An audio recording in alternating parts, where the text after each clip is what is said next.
abandoned airfield, mighty craft of days gone by, stand a challenge to the future, on the land as in the sky. Time goes by, and as it passes, knowledge grows and standards rise, and the new in engineering must be proven, must be tried.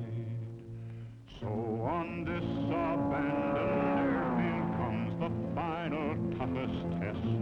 Here the finest come to battle, and the victories to the best. Yes, victory to the best, for only the best here at Sebring.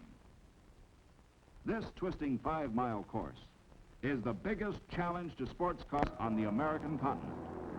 Conditions equal to the toughest road race, with twisting left and right turns, are reproduced on this airport. If you want to prove your car, this is the course that can do it, in the toughest 12 hours in international competition. Each year, 65 of the finest cars made anywhere in the world come to Sebring by invitation only for testing before the eyes of thousands. Jaguar of England is represented by a team of 4 special D-type racing cars. The Maserati factory of Italy has entered 4 cars of new and advanced design. Ferrari of Italy has countered with 4 machines more than 400 horsepower each. An abandoned hangar on the Sebring course houses the American-made entries.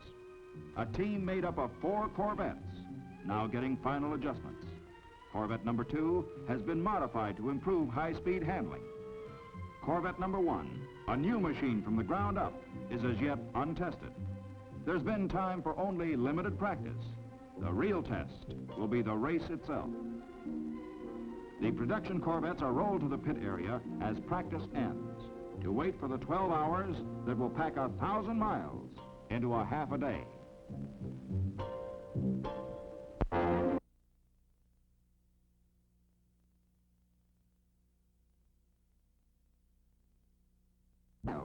Into a half a day.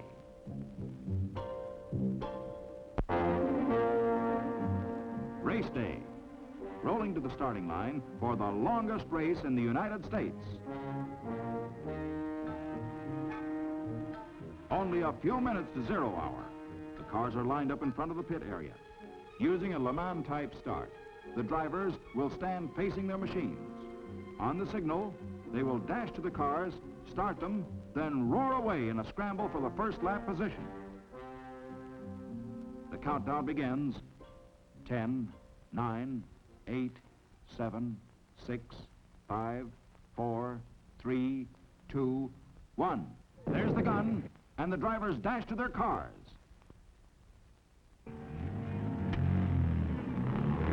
The first flight is on its way and under the bridge for the beginning of 12 long hours.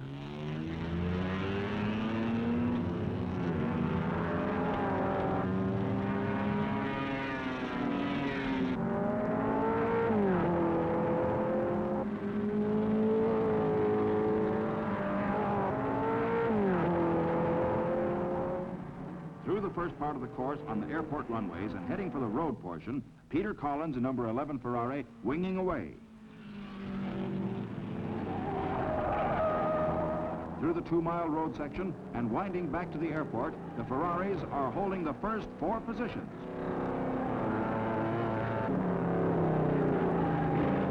Corvette number 1 is 6th. Here they come into the mile-long airport straightaway.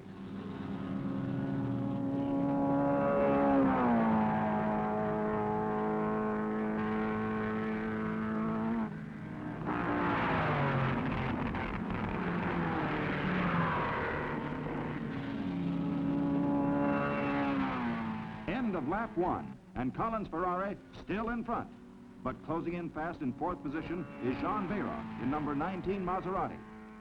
Behra, a French driving ace, is co-driver with world champion Juan Fangio.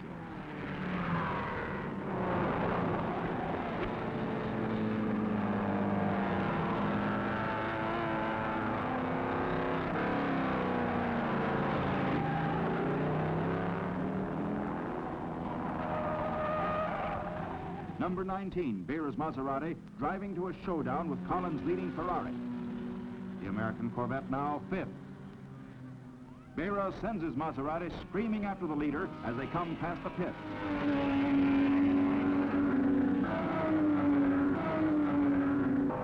The experimental Corvette is running fourth. Collins' Ferrari still leading, but number 19 is closing in. As the leaders roar past the pit area, Behra takes the lead. Hour after hour, the terrific pounding of the 65 men and machines continues at record-shattering pace. The 65 becomes 60, then 55, as drivers and cars strain the limits of endurance. Sebring's music is a scream of engines on the straightaways, the shriek of tires in the turns. Jean Behra, leading the pack in number 19 Maserati, heads for the pits. In 3 hours, a complete set of tires is worn out and must be replaced.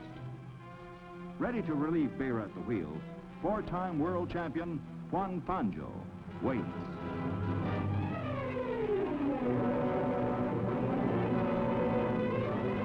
The crew is done. Fangio ready for his 3 hours at the wheel. 3 hours that will carry him over 250 nightmare miles.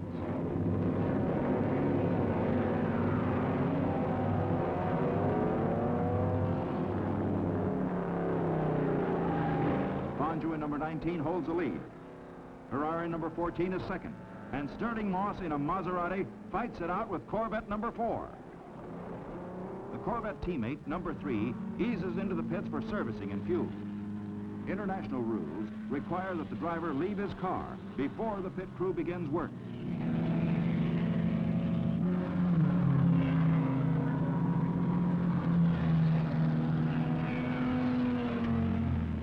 The Corvette is away, holding position, ready for the long afternoon.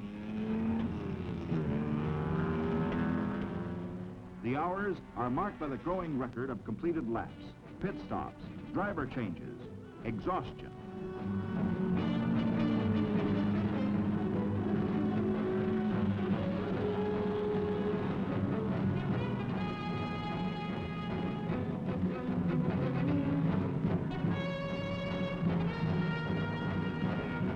Stirling Moss, driving second-ranking Maserati number 20, is anxious to be away. Of the 4-car Maserati team, only 2 are still running, number 20 and number 19, the leader, with Behra again behind the wheel. Here's Stirling Moss rounding a corner. Look out! There's a display of car control by a world-famous ace. Through the long twilight hours, Behra at the wheel of number 19 sets the pace. 650 miles behind them and roaring for 1,000. 65 began the struggle.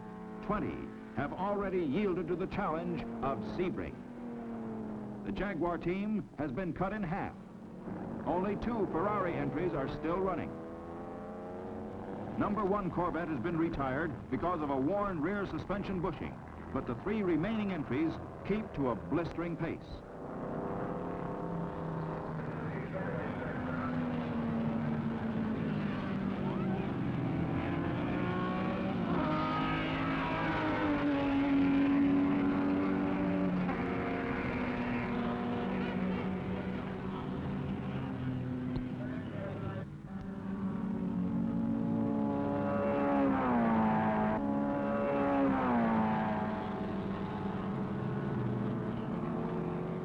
Hours to race. A ton of metal screaming down the straightaways at 140 miles an hour with only the light of headlamps to guide them.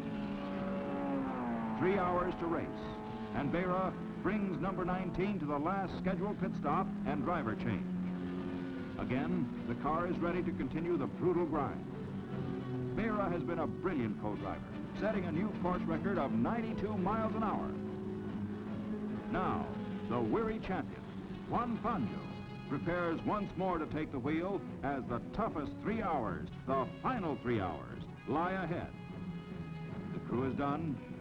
It's up to the cars and the men.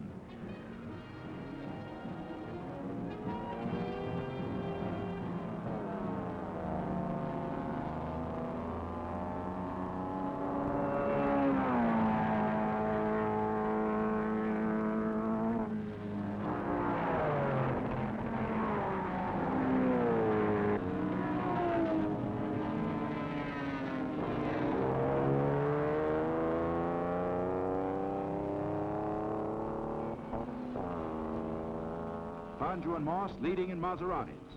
Hawthorne in Jaguar is third. The tension in the Maserati pits is terrific.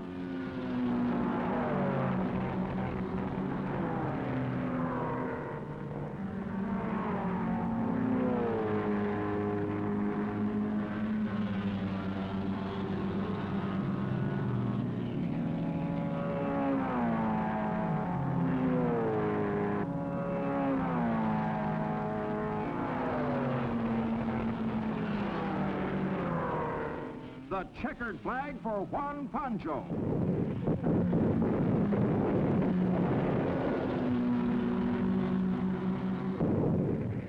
Fireworks mark the end of the 12 hours as the crowd gathers to honor Juan Fangio and co-driver Jean Behra.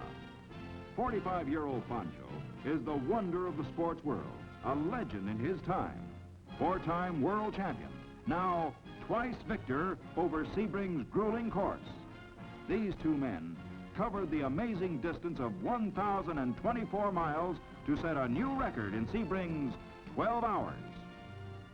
In the pits, the crowd honors the cars that roared 1,000 miles in half a day to win first and second place in their class.